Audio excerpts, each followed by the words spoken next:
마가복음 1장 12절에서 20절 보도록 하겠습니다.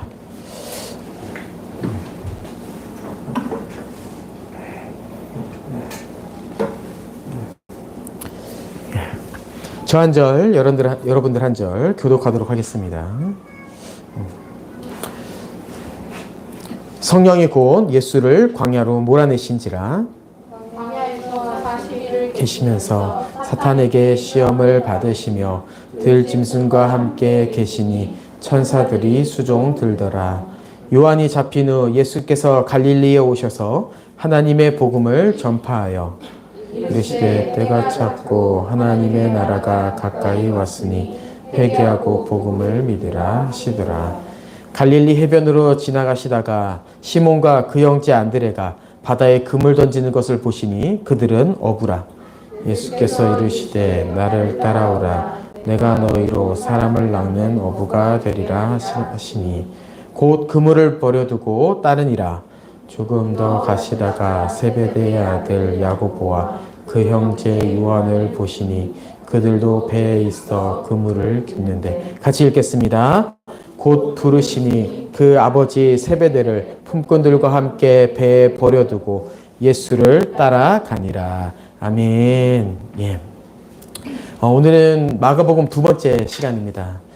저번 시간에 이어서 저번 시간 본문과 좀 겹치는 부분이 있는데요. 좀 더 이야기하고 싶은 부분이 있어 본문을 겹쳐서 좀 잡았습니다. 그래서 오늘은 저번 시간에 이어서 예수 그리스도가 누구이신지에 대해서, 그리고 예수 그리스도로 인해 이 시대 가운데 일어난 일이 무엇인지에 대해서, 그리고 마지막으로 예수 그리스도를 믿는 교회는 어떠한 존재인지에 대해서 나누도록 하겠습니다.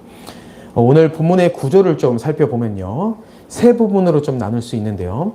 12절부터 13절은 예수님께서 광야에서 시험을 받으신 내용입니다. 그리고 14절부터 15절은 예수님께서 하나님의 복음을 선포하신 내용이고요. 그 다음에 16절부터 20절까지는 예수님께서 어부들을 제자로 삼으신 내용으로 이야기가 전개되고 있습니다. 먼저 12절부터 13절의 좀 내용을 살펴보면요. 성령님께서 예수님을 광야로 쫓아내십니다.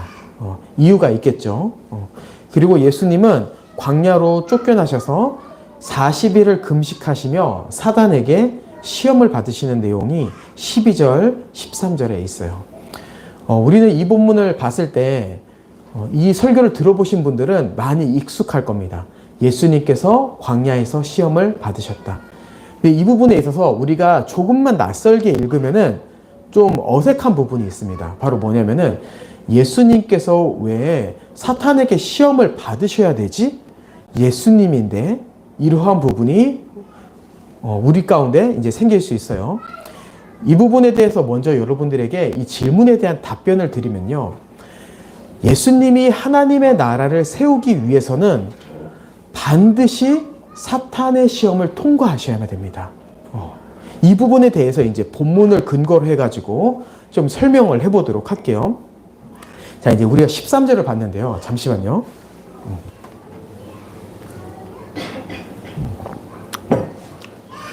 자, 13절을 통해서 우리는 한 사람과 한 민족을 기억해야 돼요. 그게 누구냐면은 바로 아담과 이스라엘을 기억해야 됩니다. 본문은 인류의 대표인 아담과 이스라엘 백성을 다시 기억하게 하게끔 13절에 두 가지 표현을 사용합니다.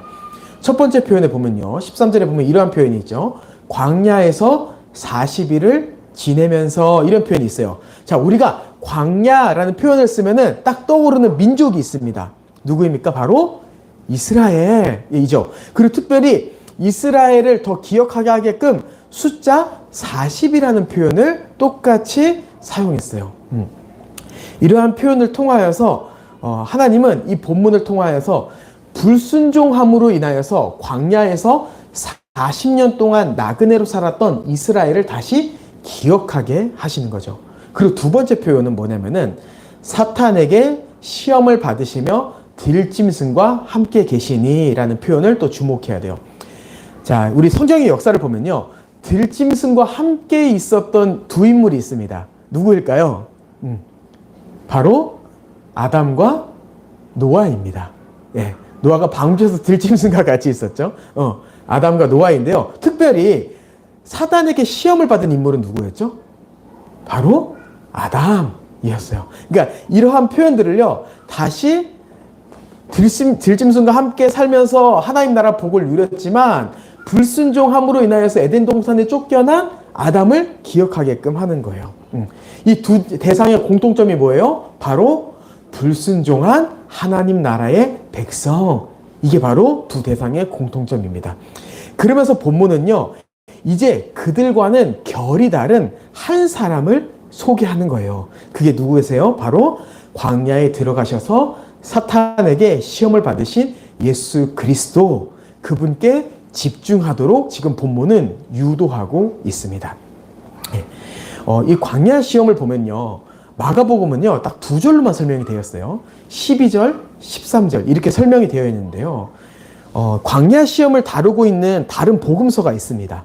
바로 마태복음과 누가복음도 똑같이 예수님의 광야 시험을 다루고 있어요.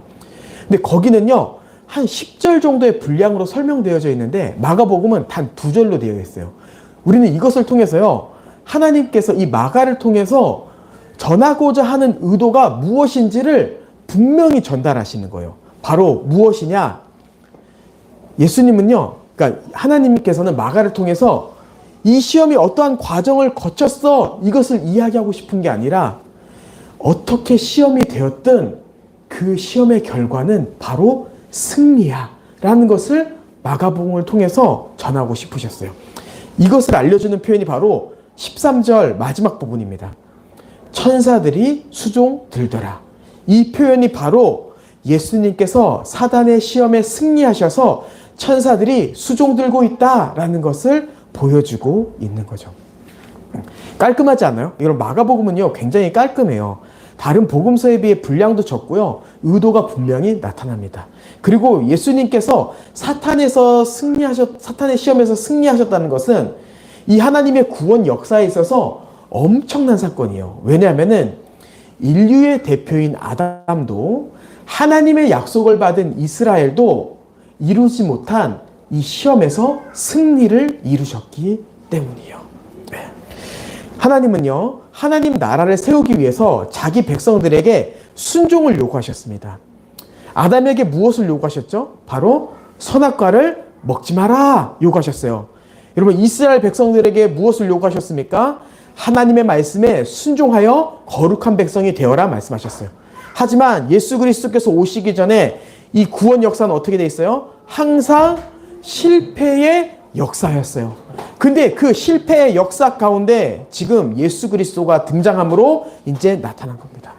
내가 아담과 이스라엘 백성과는 다른 사탄의 시험에서 승리를 이뤘어 라는 것을 본문에서 나타내시는 거죠. 우리는 이것을 통해서 분명히 기억해야 됩니다. 예수 그리스도께서 하나님의 아들로서 이제 사탄의 시험을 승리하셨구나 라는 것을 우리는 반드시 기억해야 돼요. 자, 그렇다면 이제 예수님께서 어떻게 이 시험을 승리했을까? 어떻게 사탄의 시험을 이기시고 천사들에게 수종을 받으실 수 있을까라는 이야기를 한번 해보려고 합니다. 이게 지금 12절, 13절에서는 드러나지 않지만 마가복음 문맥이 드러내고 있기 때문에 제가 한번 이야기를 해보도록 할게요. 자, 마가복음 1장 11절에 보면 이런 말씀이 있어요. 우리 바로 윗구절이죠.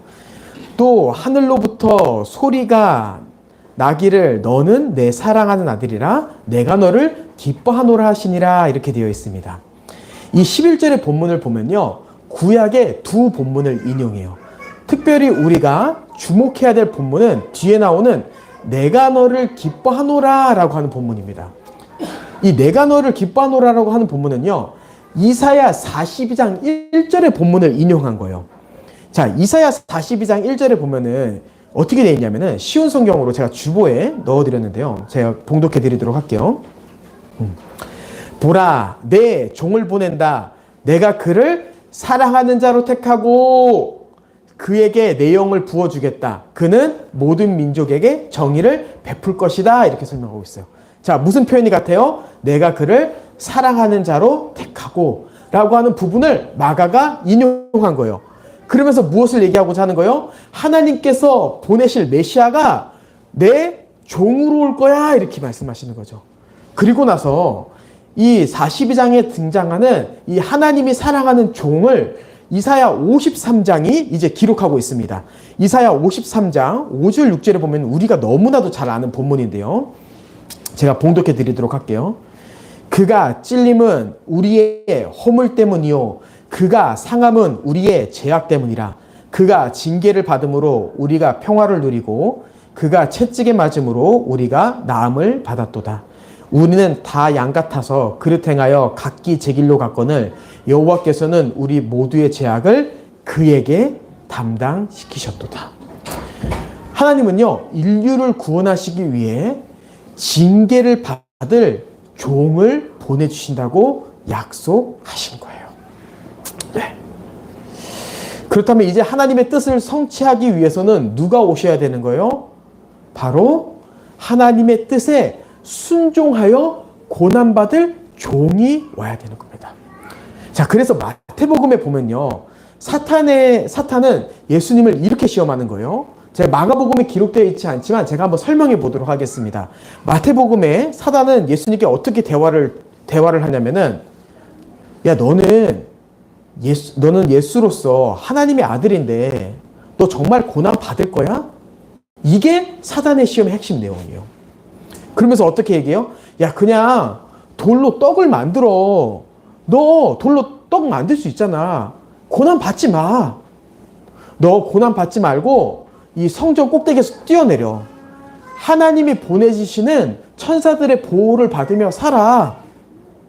고난 굳이 안 받아도 돼. 그리고 고생하지 말고 세상 모든 영광을 줄 수 있는 나에게 엎드려. 이렇게 시험을 한 거예요. 사단이 지금 예수를 어떻게 시험했어요? 너 고난받지 마. 너 하나님의 뜻에 순종하지 마. 이렇게 한 것입니다. 그런데 예수님이 어떻게 하셨습니까? 바로 하나님의 아들이심에도 불구하고 자신의 권능을 사용하지 않으셨어요. 인류를 위해 고난받기를 원하시는 하나님의 뜻에 예수 그리스도는 순종하신 겁니다. 그러면 예수님은요, 하나님의 아들로서 권능만 사용하면요, 고난을 피할 수 있었어요. 근데 그렇게 되면 어떻게 되는 거예요? 인류에는요, 구원이 없습니다. 왜? 하나님이 필요한 사람은 고난받을 종이 필요한 거거든요. 그래서 예수님은요, 하나님의 뜻을 기억하고 하나님의 아들이심에도 불구하고 하나님의 아들이자 고난받는 종으로서 그 광야에서 40일을 금식하시며 버티신 거예요. 그러므로 인하여서 인류에 없었던 이 순종의 역사가 나타남으로 구원의 역사까지 시작된 것이죠. 아멘. 이것이 바로 복음인 겁니다. 예. 예수 그리스도께서 인류를 위해서 고난받은 종으로 오신 것, 그래서 고난받겠다고 순종하시고 결단하심으로 말미암아 인류의 이제 새 역사가 불어 닥친 것, 이것이 바로 우리가 믿는 복음인 것이죠. 자, 그리고 예수 그리스도의 이 승리로 인하여서 이제 어떠한 일이 벌어지냐면 14절, 15절인 겁니다. 예수께서 승리하신 뒤 갈릴리로 오셔서 하나님의 복음을 전파하여 이르시되 때가 찼고 하나님의 나라가 가까이 왔으니 회개하고 복음을 믿으라 라고 하는 겁니다. 예수님의 승리는요, 바로 하나님 나라의 도래로 이어졌어요. 여러분, 하나님은요, 이 인류를 창조하실 때도, 그리고 노아 시대의 사람들이 홍수로 인하여서 심판받을 때도, 그리고 자신을 거역하고 바벨탑을 쌓을 때도, 그리고 이스라엘이 계속해서 불순종할 때도 하나님은 자신의 꿈을 잃지 않으셨어요. 나의 종으로 인하여서 하나님의 나라가 임해야 된다. 나의 종으로 인하여서 구원의 약속이 성취되어야 된다라고 하는 거예요. 그 때를 기다리셨어요. 근데 예수 그리스도께서 이제 말씀하시는 거예요. 여러분 들으십시오. 그 때가 찼습니다. 하나님께서 바라시던 꿈, 하나님의 나라가 도래하는 것, 이것이 바로 지금 내가 사탄의 시험에서 승리함으로 인하여서 도래하였습니다 라고 말씀하시는 거죠. 그리고 이러한 사건은 이 시대 가운데 엄청난 일을 불러일으켰습니다. 여러분 우리가 사극에 보면요, 한 영토에 두 나라가 존재하는 걸 본 적이 있으십니까? 아닙니다. 한 영토에는요 절대로 두 나라가 존재할 수 없어요. 그러면 어떻게 해야 돼요? 한 나라가 망하기 전까지 계속해서 전쟁을 해야 돼요. 그리고 한 나라가 망해야만 전쟁이 끝납니다. 근데 지금 예수님께서 하나님의 나라가 임하였다 이렇게 이야기하잖아요. 그럼 이것은 무엇을 의미하는 거예요? 바로 사탄의 나라가 무너졌다. 여러분 이 얘기를 하는 거예요 지금. 여러분 우리가 살아가는 이 시대는요 하나님의 나라와 사탄의 나라가 공존하는 시대가 아닙니다. 예수 그리스도의 그 십자가 사역, 예수 그리스도께서 이 땅에 오심으로 인하여서 이 세상에 있는 사탄의 나라, 사탄의 머리는요 완전히 짓밟혔어요. 그래서 이 시대 가운데 여전히 사탄의 유혹이 있지만 이 세상의 우두머리, 이 세상의 왕은 누구예요? 우리는 예수 그리스도다 라고 말할 수 있는 겁니다. 아멘. 여러분 아담의 범죄 이후에 인류는요 하나님을 예배하지도 않았고 하나님을 따르지도 않았습니다. 그냥 인류는요 이 아담 아래서 모두 다 영원한 죽음을 향해서 내달렸어요. 여러분 저는 이 표현이 너무 좋아요. 인류가 영원한 죽음을 위하여서 비탈길 아래도 내달렸다. 이것이 인류의 상태를 너무 잘 보여주는 표현인 것 같습니다. 근데 이 시대 가운데 이제 무슨 일이 일어났다고요? 영원한 죽음을 위해 내달리던 자들이 이제 하나님 나라의 영광을 볼 수 있는 시대가 열린 거예요. 그래서 예수님이 가는 곳곳마다요 하나님 나라의 일이 펼쳐졌습니다. 어떻게 펼쳐졌냐면 우리가 이제 앞으로 마가복음을 보면서 볼 텐데요. 예수님이 가르치시면 사람들이 그곳 가운데서 하나님 나라를 깨닫게 돼요. 전에 어땠어요? 사람들이 하나님을 알지도 못했고 깨닫지도 못했다 그랬어요. 근데 예수님께서 말씀을 가르치시니까 사람들이 복음을 이해하기 시작합니다. 이게 하나님 나라의 일인 거예요. 또 어떠한 일이 벌어졌냐? 여러분 병은 어떻게 생긴 거죠? 병은 죄로 인해서 시작됐어요. 아담의 죄로 인해서 이 세상 가운데 병이 임했죠. 근데 하나님의 나라가 도래하니까 어떻게 돼요? 예수 그리스도로 인하여서 병자들이 낫기 시작해요. 그리고 귀신 들린 자들이 사단의 지배를 받았었는데 예수님께서 말씀으로 나가라 하고 하니까 귀신들이 나가는 거예요. 이런 놀라운 하나님의 나라의 일들이 벌어지는 거죠. 여러분 이것뿐만이 아니에요. 예수님의 시대에는 예수님이 육체로 거하신 곳에만 하나님의 나라가 임하였지만 지금 우리는 어떻습니까? 예수 그리스도의 영인 성령이 있는 곳마다 하나님 나라의 일이 펼쳐집니다. 이것이 바로 예수 그리스도께서 하나님 나라를 도래하게 하심으로 이 세상 가운데 일어난 일이에요. 그리고 우리는 예수 그리스도를 눈으로 보지 못했지만 우리 안에 계신 성령을 통하여서 우리 삶 가운데 하나님의 나라를 경험하는 거죠. 그래서 우리는 고백해야 돼요. 어떻게 고백해야 돼요? 예수 그리스도는 하나님의 나라를 세우신 왕이십니다. 당신이 우리의 유일한 왕이십니다. 라고 고백해야 되는 겁니다. 예. 그리고 예수님은 이러한 이 인류의 상태 가운데서 이제 이렇게 고백하는 거예요. 회개하고 복음을 믿으라 라고 말씀하세요. 여러분 하나님 나라의 백성이 되는 방법은요 오직 하나입니다. 바로 회개하고 복음을 믿어야 돼요. 이것이 하나님의 나라를 이 세대 가운데서 맛볼 수 있는 유일한 방법이에요. 자, 근데 제가 아까 죄 고백 시간에 말씀드렸죠. 회개라고 하는 것은 고해성사처럼 그냥 죄를 나열하는 게 아니다. 수련회 가서 찬양 드리다가 감정이 슬프다고 해서 그것이 회개가 아니다. 우리의 통회함이 있지만 결국에 회개라는 것은 무엇이냐? 우리의 이전에 죄악된 삶을 돌이키고 새로운 나라의 방식에 따라 그 나라에 맞게 살아가는 것. 여러분 이게 바로 회개입니다. 회개는요, 삶을 돌이키는 거예요. 삶을 돌이키는 거. 그렇다면 우리는 왜 회개를 통해서 삶을 돌이켜야 되죠? 왜 그러냐뇨. 이 시대의 우두머리가, 이 시대의 왕이 예수 그리스도인데 어떻게 우리가 전에 우리의 우두머리였던 사단을 따를 수 있겠어요? 우리 오늘 학생들이 이 자리에 왔는데요. 예. 여러분 학교에 갔을 때 학교의 교장이 바뀌었습니다. 전 교장에서 새로운 교장으로 바뀌었어요. 그러면 지혜로운 교사라면, 지혜로운 학생이라면 누구의 말을 듣는 것이 지혜롭습니까? 당연히 전 교장 선생님을 따르는 것이 아닌 현 교장 선생님을 따르는 게 지혜로운 거죠. 전 교장 선생님을 따르면 어떻게 돼요? 현 교장 선생님한테 찍힙니다. 그러면 그게 지혜예요. 나쁜 게 아니라 그게 이 세상을 살아가는 지혜로운 방법인 거예요. 왕을 따르는 것, 현재의 실세를 따르는 것이 가장 지혜로운 방법이에요. 여러분, 근데 이 시대의 실세, 이 시대의 왕, 이 시대의 주가 누구라고요? 바로 예수 그리스도라고요. 그럼 우리는 우리를 다스렸던 그 사단의 권세를 전혀 따를 필요가 없는 거예요. 그를 따르면 어떻게 되는 거예요? 하나님께 찍혀요. 하나님께 벌 받는 거예요. 예수 그리스도는 이 광야 시험을 통해서 분명히 말씀하셨어요. 천사들이 수종드는 거 봤지? 내가 이제 우두머리야 라는 것을 분명히 드러내시는 겁니다. 그리고 그것을 마가복음 3장 27절은 이렇게 설명하고 있어요. 제가 좀 의역해서 이야기해 보도록 할게요.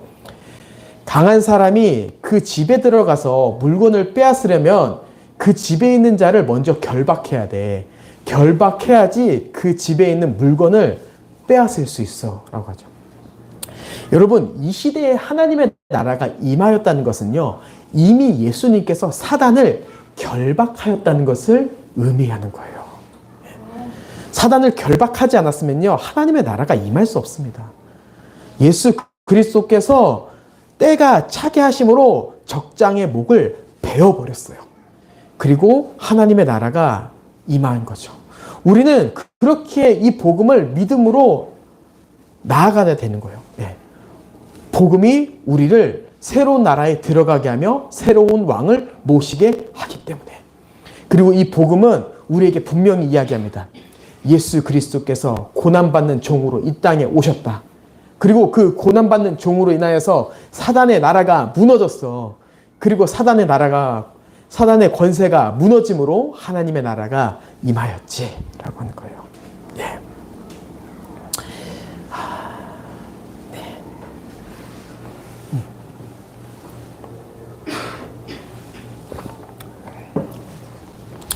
그럼 그렇다면 우리는 하나님의 나라가 이 시대 가운데 정말 임하였다는 것을 어떻게 믿을 수 있을까요? 우리는 그냥 똑같이 예수 그리스도를 믿었지만 어느 한 자녀의 아버지고 어느 한 자녀의 어머니고 그냥 학생으로서 평범하게 살아가며 직장을 살아가면서 일상을 평범하게 보내는데 어떻게 우리는 하나님의 나라가 이 시대 가운데 임하였다는 것을 분명히 믿을 수 있을까요? 그것은 바로 우리의 삶을 자세히 들여다보면 알 수 있습니다. 여러분, 하나님의 나라가 임하였다라고 하는 것은요, 하나님의 통치가 임하였다는 거고요. 하나님의 통치가 임하였다는 것은 순종하는 백성이 있다는 거예요. 이 시대에는요, 사단을 따르는 자들뿐만 아니라 예수 그리스도의 말씀에 순종하는 교회가 있습니다.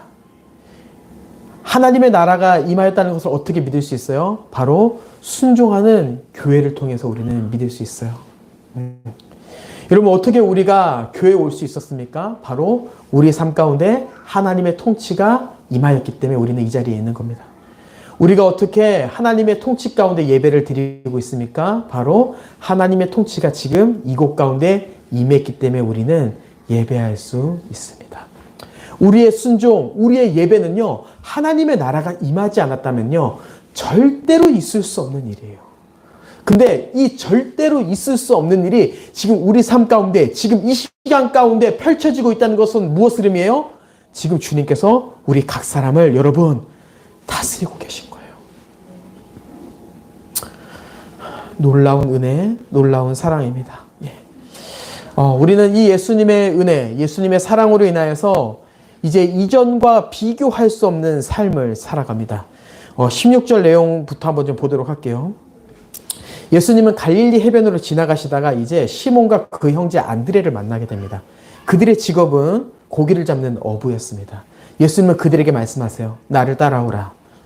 내가 너로 사람을 낚는 어부가 되게 하리라 말씀하십니다. 조금 더 가시다가 세베대의 아들 야고보와 그 형제 요한을 만나게 됩니다. 예수님은 그들에게도 말씀하세요. 나를 따라오라. 내가 너로 사람을 낚는 어부가 되게 하리라 말씀하십니다. 여러분, 어부는 뭐 하는 자입니까? 바로 물고기를 잡아서 그것을 팔아 자기 생계를 유지하던 사람이에요. 근데 예수님은 그러한 사람을 이제 무엇으로 세우겠다고 말씀하시는 거예요? 내가 너로 사람을 낚는 어부가 되게 하겠다라고 말씀하시는 거예요. 그렇다면 사람을 낚는 어부는 무엇일까요? 여러분, 저는 이 사람을 낚는 어부를 이해할 때요, 그냥 전도하는 사람 이렇게만 설명을 하면요, 너무 좁게 이해하는 것 같아요. 그러면 좀 어떻게 좀 표현하고 싶냐면요, 제가 굉장히 좀 이렇게 이상적이고 감성적인 사람인데요, 좀 제 이 기질에 맞게 좀 설명해 보도록 하겠습니다. 사람을 낚는 어부는 무엇이냐? 바로 이웃을 행복으로 초대하는 사람이다 라고 표현하고 싶어요. 이웃을 행복으로 초대하는 사람이 바로 사람을 낚는 어부예요. 그렇다면 우리의 이웃은 누구죠? 바로 여러분, 1차적으로는 한 몸인 교회예요. 한 몸인 교회가 바로 우리의 이웃입니다. 우리랑 가장 가까이 사는 자이잖아요. 그리고 다음으로 뭘 얘기할 수 있어요? 바로 우리의 도움을 필요로 하는 모든 사람이 바로 우리의 이웃이에요. 자, 그러면 행복이란 뭘까요? 여러분, 행복은 바로 무엇이냐면은 바로 우리가 하나님 나라 백성이 되는 것이 우리의 행복이에요. 예수 그리스도는요, 이제 우리를 이렇게 세운 거예요. 하나님의 나라를 이웃으로 초대하는 자로 너를 세울 것이다 라고 말씀하시는 거예요. 여러분, 전에는요, 예수님께서 우리를 하나님의 나라로 초대하셨습니다. 들어와라, 하나님의 나라로. 회개하고 복음을 믿으라. 그래서 우리는 어떻게 했어요? 우리는 회개하고 복음을 믿음으로 교회가 되었어요. 근데 이 교회가 된 자에게 지금 예수님께서 뭐라고 말씀하시는 거예요? 너 이제 어부로 살지 마. 너만을 위해서 살았던 삶 이제 벗어버리고 새로운 나라 방식으로 살아. 어떻게? 사람을 낚는 어부로 살아가는 거예요. 너의 도움을 필요로 하는 교회, 너의 도움을 필요로 하는 이웃을 위해서 살아가는 거야. 그들을 위한 게 뭘까요? 뭐긴, 너가 이 행복으로 들어왔던 것처럼 그 사람들을 하나님 나라로 초대를 해. 들어오게 해. 그것이 이 세상이 평화가 임하는 방법이야. 그것이 그 사람의 삶 가운데 평화가 임하는 방법이야 라고 말씀하시는 거죠. 그리고 그 삶은 우리에게 가치가 있고, 우리가 사람을 낚는 업으로 살아가는 삶은 우리에게 행복을 줍니다. 왜 그렇습니까? 여러분, 우리는 원래요, 우리 자신을 위해 살아가는 자로 지음받은 자가 아니기 때문이에요. 우리는요, 우리 자신을 위해 살아갈 때 가장 행복할 것 같지만 우리의 존재 자체는요, 하나님의 형상으로 지음받아서 이웃을 위해 살아갈 때가 우리의 본래의 목적에 맞게 살아가는 삶의 방향입니다. 그렇기 때문에 우리는 하나님의 형상을 잃어버렸지만 이웃을 위해 내 자신을 사용할 때 우리의 마음 가운데서, 우리 삶 가운데서 보람과 행복이 넘쳐나게 돼요. 그래서 우리가 사람을 낚는 업으로 살아가는 것은요, 우리의 본래의 모습을 회복하는 겁니다. 회복하는 거. 예. 그리고 우리는 우리의 본래의 모습에 따라 교회를 위해 살아가고 우리의 도움을 필요로 하는 지체, 이웃을 위해서 살아가는 거예요. 그리고 그렇게 살아가는 것이 바로 우리의 영광인 거죠. 영광. 예. 여러분, 우리가 존경하는 인물과 같은 일을 했을 때 어떠한 고백을 하게 되죠? 당신과 지난 날을 함께 일하게 되어 영광이었습니다. 라고 이야기합니다. 제가 어떤 영상을 통해서요, 한 부부의 고백을 듣게 되었습니다.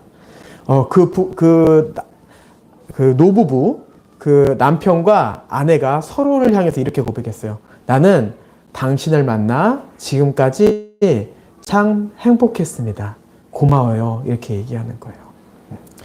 그럼 우리가 어부에서 사람을 낚는 어부로 살아간다라고 하는 것은요, 앞에서 고백한 그 영광과 감사와 행복이 함께하는 삶이에요. 주님, 내가 그냥 아무것도 아닌 자였지만 당신의 뜻에 따라 사람 낚는 어부로 삶으로 인하여서 내가 참으로 영광스러웠습니다. 내가 참으로 행복했어요, 주님. 너무 감사해요, 주님. 이것이 바로 영광을 본 교회의 삶인 거예요. 그리고 본래의 우리의 목적대로 살아가는 삶인 것이죠.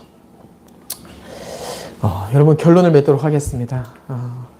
예수님의 고백을 들은 4명의 제자들은요, 어떻게 반응을 했을까요? 자신의 소유, 아버지, 종들을 버리고 바로 예수님을 따라갑니다. 모든 것을 버려두고 예수 그리스도를 따랐어요. 이 모든 것을 버려두고 예수를 따랐던 이 제자들처럼 우리는 이제 이전에 나를 위해 살았던 삶을 벗어버리고 주를 위해 살아가는 일들이 우리 가운데 일어나길 원합니다. 예수님의 초대장을 받고 행복에 들어온 사람으로서 이제 그 행복을 들고 교회에 들어가, 세상에 들어가 행복으로 초대하는 여러분들이 되길 원합니다. 주님의 이름으로 축복합니다. 아멘. 우리 이 시간 함께 찬양